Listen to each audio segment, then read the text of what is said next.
Bonjour à toutes et à tous et bienvenue sur ce nouveau tuto pour réaliser ce pull sans manches lama. Alors vous allez voir que j'ai essayé d'un petit peu améliorer ma vidéo de tuto. J'espère que cela vous conviendra. On commence tout de suite par le matériel qu'il vous faut pour démarrer. Vous l'aurez compris, en suivant mes tutos depuis maintenant un petit moment, je suis une grande adepte des fils de Loupation et notamment des fils Elana. Il y a un choix de couleurs assez impressionnant et les fils sont très agréables à crocheter. Les pelotes sont à moins de 1 €.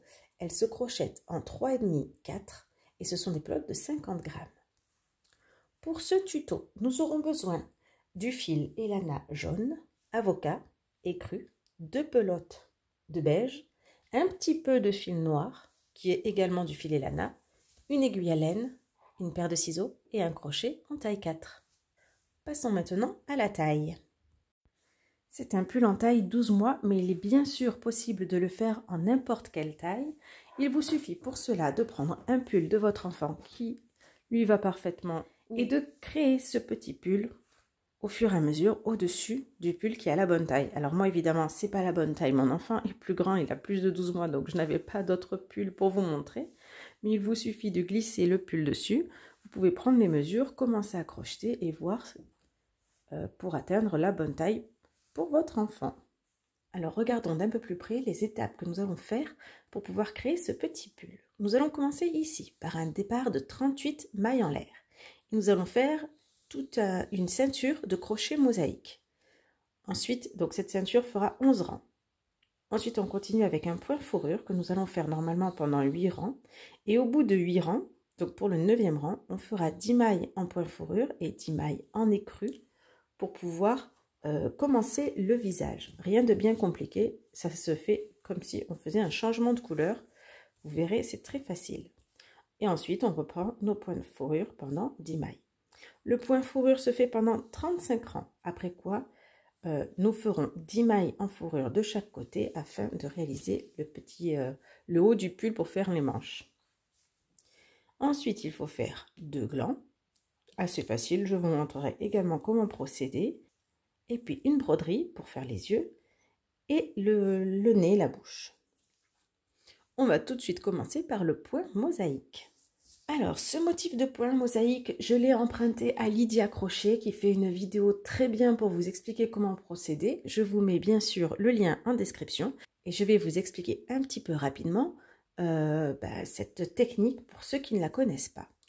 Le premier rang se fait en mailles serrées, rien de compliqué, tout en vert. D'accord? Donc nous sommes sur 38 mailles. Le second rang se fait également en mailles serrées, mais en jaune. Attention, les mailles serrées se font dans les brins arrière.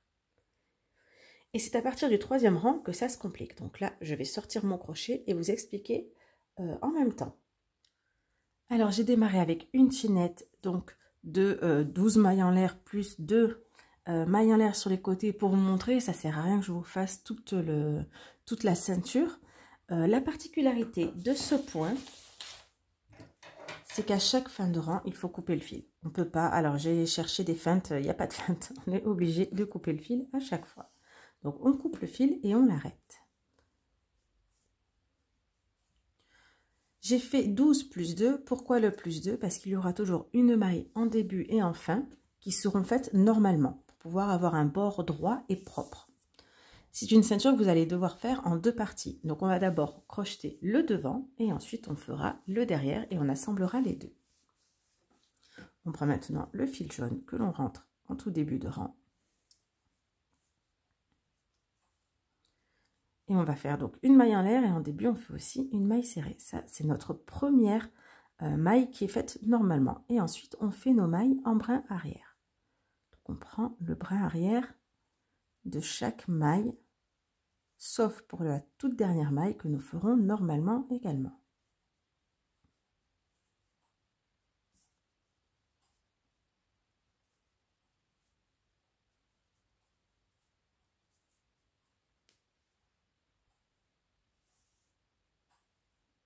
Ici, c'est la dernière maille. Alors, je vous conseille, pour que ce soit plus joli, de piquer dans le cœur de la maille et non pas en dessous. Ça évite un décalage à la fin de chaque rang.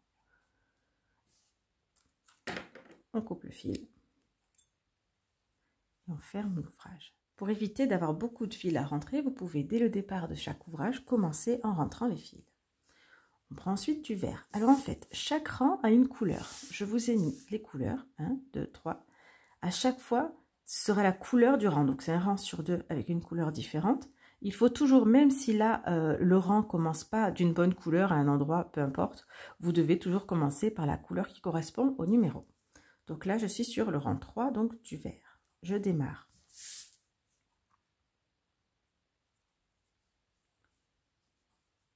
Avec ma maille en l'air et je fais la maille. Donc vous pouvez celle-ci la piquer même au cœur là pour que ce soit plus joli.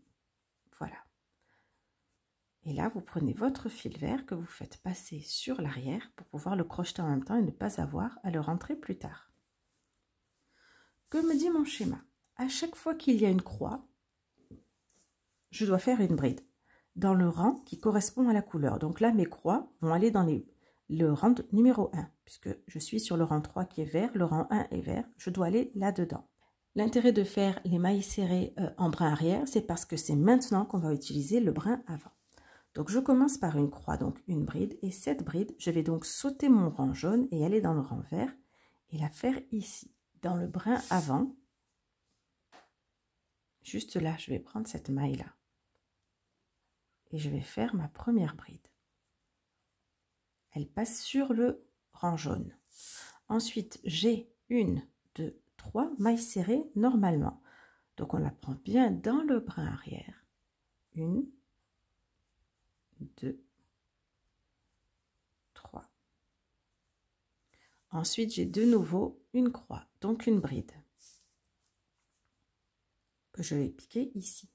Si vous avez du mal à compter les brides parce qu'elles sont éloignées, vous pouvez vérifier ici qu'il y a bien 1, 2, 3 mailles entre les deux. Donc on est bon. Et vous pouvez aussi regarder à l'arrière de votre ouvrage que vous avez bien sauté celle-ci qui est occupée en fait par la bride. La raison pour laquelle je vous ai fait un encadré, alors je vous ai dessiné tout le motif pour que vous puissiez le visualiser, mais nous on va travailler qu'avec cet encadré. Une fois que j'arrive à la fin de mon encadré, je retourne au début. Donc là il me reste une maille serrée à faire. Donc je fais ma maille serrée juste après ma bride, en brin arrière. Et ensuite je retourne au début, je refais une bride, 3 mailles serrées, une bride. Donc c'est parti, une bride. Attention, je saute bien la maille serrée que je viens de faire juste avant. 3 mailles serrées. 1, 2,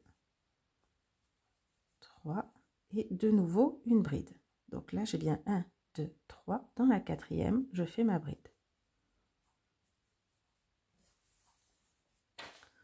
Donc là, je suis ici. Il me reste une maille serrée à faire. Donc une maille serrée. Et ensuite, c'est pour moi, du coup, la dernière maille que je vais faire normalement en piquant dans le cœur. Je coupe le fil.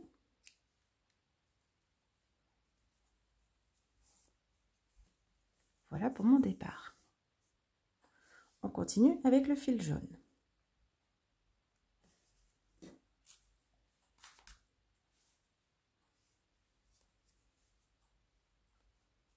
Une maille en l'air et ensuite je fais ma première bride dans le cœur ici pour que ce soit joli.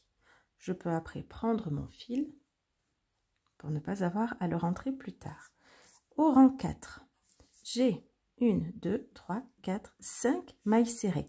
Les couleurs n'ont pas d'importance, c'est juste des indications pour avoir l'idée de à quoi va ressembler le motif. On est en jaune sur le rang 4 qui est jaune. Donc on fait ce qu'on a à faire en jaune. 1, 2, 3, 4, 5. Donc c'est parti, toujours en brin arrière, en prenant mon fil derrière, je vais faire mes 5 mailles serrées. 1, 2, 3, 4 et 5. La dernière maille serrée, pour qu'on puisse se repérer, se termine au-dessus de la bride du rang précédent. Est-ce que cela est correct? 1, 2, 3, 4, 5. La dernière maille serrée se termine au-dessus de la bride. Donc je suis bonne. Elle est là, ma bride est là. Maille suivante, c'est une bride. Donc on fait la bride que l'on va faire ici, dans le rang jaune, puisque je suis en jaune. Je vais prendre le brin avant du rang jaune pour faire ma bride. Et ensuite, je recommence mon encadré. 1, 2, 3, 4, 5 mailles serrées avant d'arriver à la prochaine bride. Une, je laisse mon fil sur l'arrière, il est assez rentré. 1, 2, 3, 4 et 5. Comme tout à l'heure, je termine au-dessus de ma bride, donc c'est juste. Vous n'avez pas le droit à l'erreur, hein. Le moindre point qui n'est pas placé correctement, le motif sera raté. Rien ne se rattrape, il faudra refaire, donc il faut vraiment être bien concentré. Je termine mon rang par la bride. Je termine mon rang ici par la bride. Et ensuite, j'ai ma maille serrée de fin.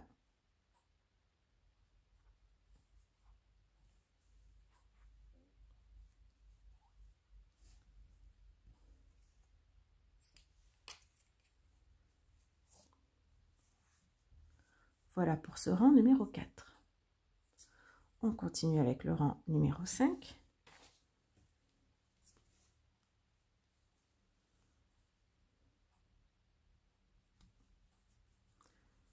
On prend le fil à l'arrière. Et alors, le rang numéro 5, j'ai 1, 2 mailles serrées. Il faut le faire comme ça, hein, comme je le fais en étapes. Si on regarde tout le truc, c'est un petit peu compliqué. Donc là, pour le moment, j'ai 2 mailles serrées. Je vais jusqu'aux 2 mailles serrées. 1, 2. Ensuite, j'ai une bride. Je fais ma bride.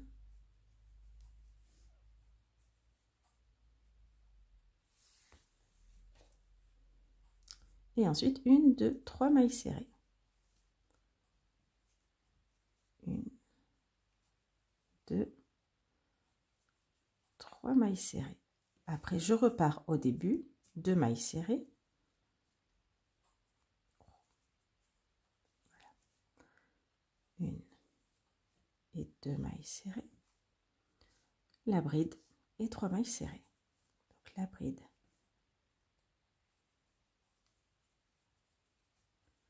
Et 3 mailles serrées. 1, 2, 3.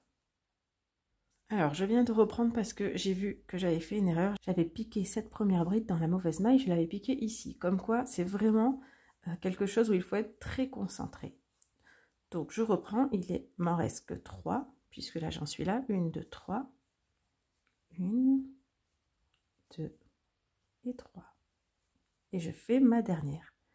Il faut vraiment bien compter, bien vérifier. Et dès qu'on a un doute, il faut refaire parce que on n'a pas le droit de se tromper, comme je le disais juste avant. Voilà pour le moment mon motif. Donc, on va s'arrêter là puisque je pense que vous avez compris l'idée. Vous pouvez à la fin réaliser un motif très joli. Vous pouvez trouver des motifs donc sur la chaîne de Lydia Crochet, mais également sur la chaîne de Crochet Maniaque qui fait de très jolies choses avec le crochet mosaïque. Donc voilà pour les petites infos. Sur la fiche que vous retrouvez sur Etsy, je vous mets toutes les explications. Au cas où donc vous avez la vidéo, mais si vous ne vous en souvenez plus, je vous ai mis des exemples. Donc une fois qu'on a terminé avec notre crochet mosaïque, on va dire que j'ai terminé à cet endroit-là. Nous allons voir ensemble le point fourrure. Alors le point fourrure, il se fait comme ceci. Alors là, ça ne vous dit pas grand-chose. Je vais vous montrer. Vous avez un rang de mailles serrées et ensuite un rang de mailles avec des boucles que vous allez faire autour de votre doigt. Bas serré et boucle. C'est un point qui se fait donc sur l'envers et il faut 2 rangs pour le réaliser à chaque fois. Donc moi, je vais le faire sur ma petite démo mosaïque. Donc une fois que vous avez terminé votre mosaïque, votre crochet mosaïque, vous pouvez commencer avec votre point de fourrure et là vous faites un rang de mailles serrées normal. Alors pour le point fourrure, il y a des personnes, dont moi d'ailleurs, qui utilisent un stylo ou une petite baguette en bois pour faire les boucles de manière plus simple. Le souci à mon sens avec ce type d'ouvrage, c'est que ça fait des boucles très organisées, très identiques. Et comme c'est un animal que l'on représente, il y a peu de chances qu'il ait des boucles identiques. Donc c'est un petit peu gênant à mon sens. C'est pourquoi, pour ce tuto, je vous propose d'utiliser votre doigt si vous y arrivez. Donc on fait une maille en l'air quand on a terminé son rang de mailles serrées et on tourne l'ouvrage. Et c'est ici ou là, moi j'utilise ce doigt-là. Donc on met la boucle, on tourne la boucle autour de son doigt, que l'on bloque, et on fait une maille serrée. On tourne la boucle d'abord autour de son doigt et on fait une maille serrée. Voilà. Donc vous pouvez piquer, vous mettez la boucle autour du doigt et je la tiens avec ce doigt-là. Et ici, une maille serrée. Vous pouvez de temps en temps un peu lâcher, un peu serrer, pour que les boucles justement n'aient pas la même forme. C'est un coup de main à prendre. Si vous préférez utiliser un stylo ou un crayon, alors selon la taille du stylo que vous allez utiliser, la boucle sera plus ou moins grosse. J'ai pas sous la main, je vais plutôt prendre un gros crochet pour vous montrer. Donc là, je trouve que c'est aussi un petit peu plus compliqué parce qu'il faut pouvoir caler l'autre objet dans la main pendant qu'on crochette. Donc là, vous pouvez faire pareil, vous mettez autour et vous faites votre maille serrée. Alors au début, c'est un peu handicapant parce qu'il faut tenir l'objet, mais après, quand il a 2 ou 3 boucles dessus, vous pouvez le lâcher et là, ça va bien plus vite.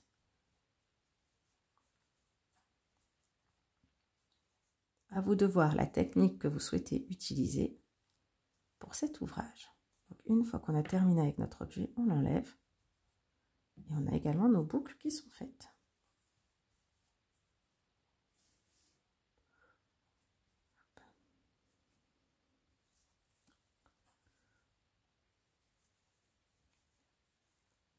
Ensuite, on refait une maille en l'air et on fait un rang de mailles serrées.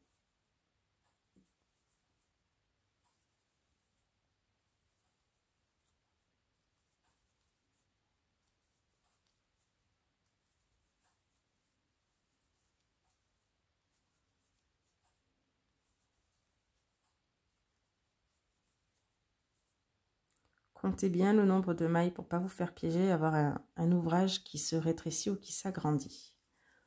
Voilà l'idée. Disons que maintenant, on est la création du visage. Donc, une maille en l'air. Je suis sur mon point boucle. Donc, mon point fourrure. Je crois qu'il s'appelle aussi point boucle. Et là, je vais mettre en place le visage. Alors, je prends mon fil écru. Alors, si vous avez peur que ça bouge, vous commencez par faire un nœud. Voilà. Donc, lui, il est prêt. Je fais ma boucle. Alors, je pense qu'il est bien de faire sa boucle en fourrure et de faire tout de suite derrière le point creux parce que comme ça, les boucles vont un petit peu déborder sur le visage et je trouve ça assez sympa.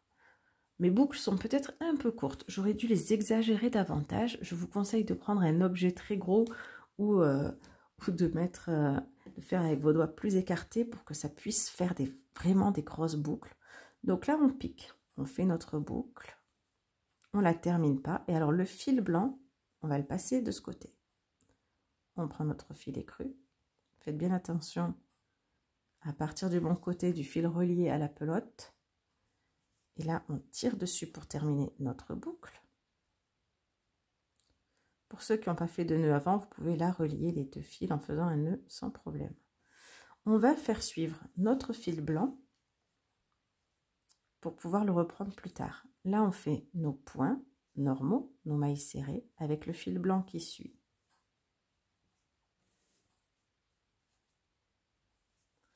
On ne termine pas la dernière boucle, on fait passer notre fil écru derrière pour pas qu'il se voie et pour pouvoir le réutiliser au rang suivant. Et on termine la maille serrée avec le fil blanc. Et on peut reprendre nos boucles.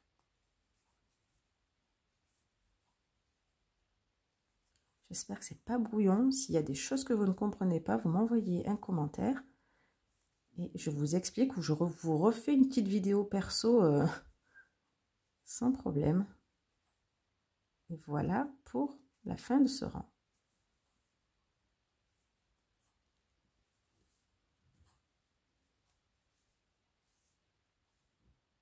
Voilà comment on crée le visage. Ce qui est intéressant, c'est de bien faire suivre les fils derrière et là de le préparer parce qu'au tour suivant, quand je vais arriver de nouveau sur mon visage, donc la maille juste avant, je la termine avec le fil écru il est là, il est prêt, il n'y a pas à le couper, il n'y a rien à faire. Je laisse mon fil blanc bien derrière pour le réutiliser après. D'ailleurs, je le fais passer et je vais le crocheter en même temps.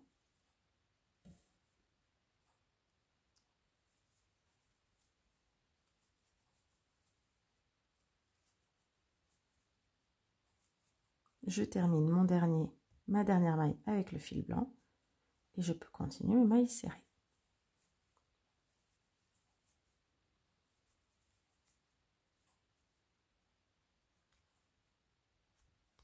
Des fois, ça veut pas. C'est toujours derrière la caméra que ça veut pas. Voilà pour ce petit exemple, donc, qui va donner ça. Donc, vous faites cela jusqu'en haut. Et en haut, ben, sur ce rang-là, on continue entièrement sans faire notre visage. On termine ici par un rang de mailles serrées.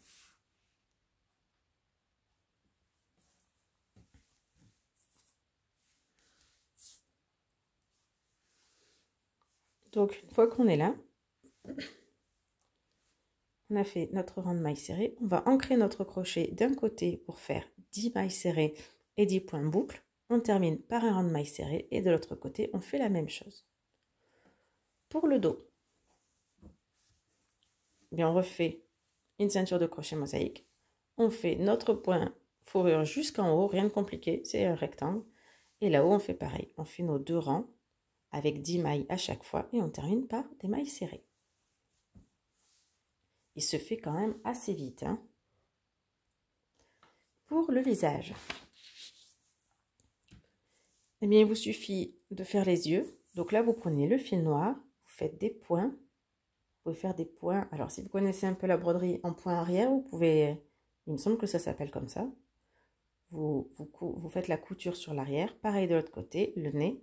Et ensuite, vous pouvez repasser, faire un surjet sur les points pour que ça ne se voit pas du tout et que ça rentre super bien. Ensuite, les petits glands. Alors là, attention, je vous ai fait un super schéma. Donc, pour faire les glands, je vais en faire un avec vous. Pour faire les glands, donc je vais vous montrer, je vous ai fait un schéma. Donc, vous prenez trois doigts ou un objet et vous le tournez 20 fois. 3, 4, 5, 6, 7, 8, 9, 10, 11, 12, 13, 14, 15, 16, 17, 18, 19, 20. Ensuite, vous coupez le fil. Comme vous le voyez avec le crochet, on fait passer le fil dessus.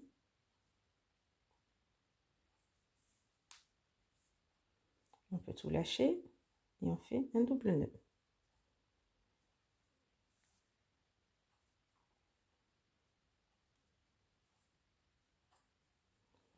Vous pouvez couper le fil.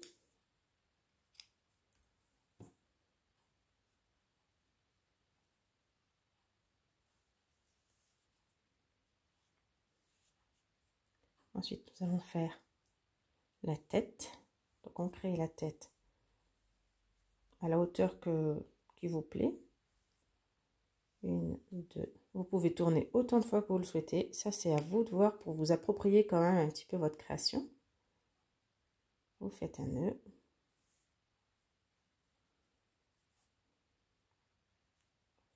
Ah, derrière la caméra, c'est moins facile. Hein. C'est plus facile quand on est dans son canapé, tranquillement, et qu'on ne réfléchit pas à ce qu'on dit et à ce qu'on fait. Là, je sens que c'est moins évident. Un nœud. Ces 2 fils. Alors, moi, j'ai fait de cette façon. Vous faites comme vous avez envie. Je les fais passer là pour pas qu'ils se voient. Hop là.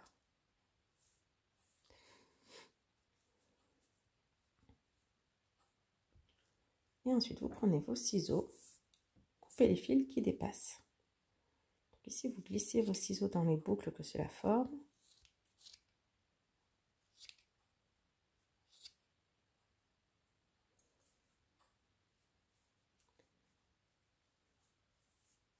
Et vous coupez.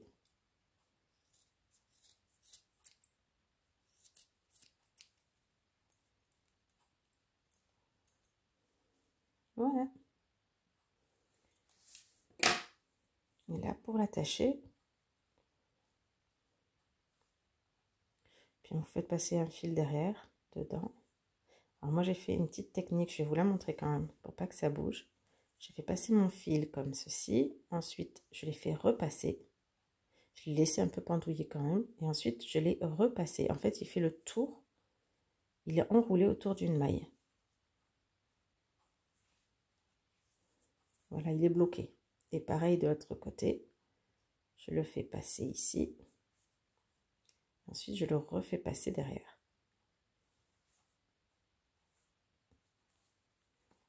Et là, je fais mon nœud. À vous de voir si vous souhaitez en mettre que 2. Vous pouvez en rajouter d'autres ailleurs, autant que vous voulez, ou même sur le dos. Ça, c'est à vous de choisir. Vous pouvez aussi en mettre ici à la bordure. Bref, voilà pour le pompon. Eh bien, je crois qu'on a tout vu.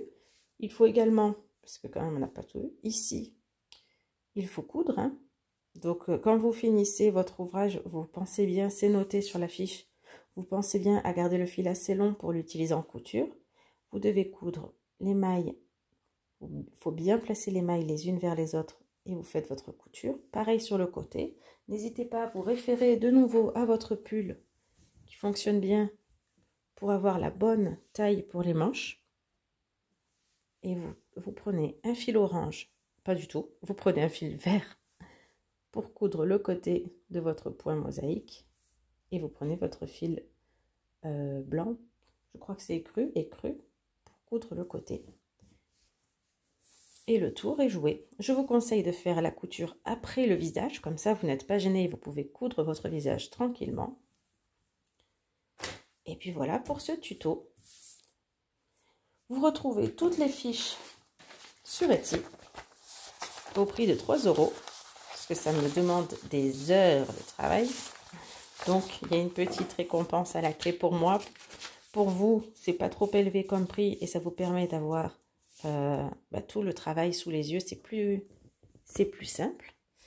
Et puis, vous avez donc cette vidéo à disposition. Et alors surtout, vous n'hésitez pas à vous abonner à ma chaîne, à mettre un petit pouce en l'air, à commenter, bref, à faire tout ce qu'il faut pour que je continue à vous faire des tutos. Et pensez bien aussi à regarder le podcast Crochet à vous qui est de plus en plus intéressant car de plus en plus étoffé avec de nouvelles rubriques à chaque instant, de nouveaux invités aussi intéressants les uns que les autres. Donc je compte sur vous pour rester actif sur ma chaîne, c'est très motivant pour moi et c'est un régal de partager ce savoir-faire et toutes ces petites informations et connaissances avec vous. Un grand merci d'être là et d'avoir suivi ce tuto et à très vite.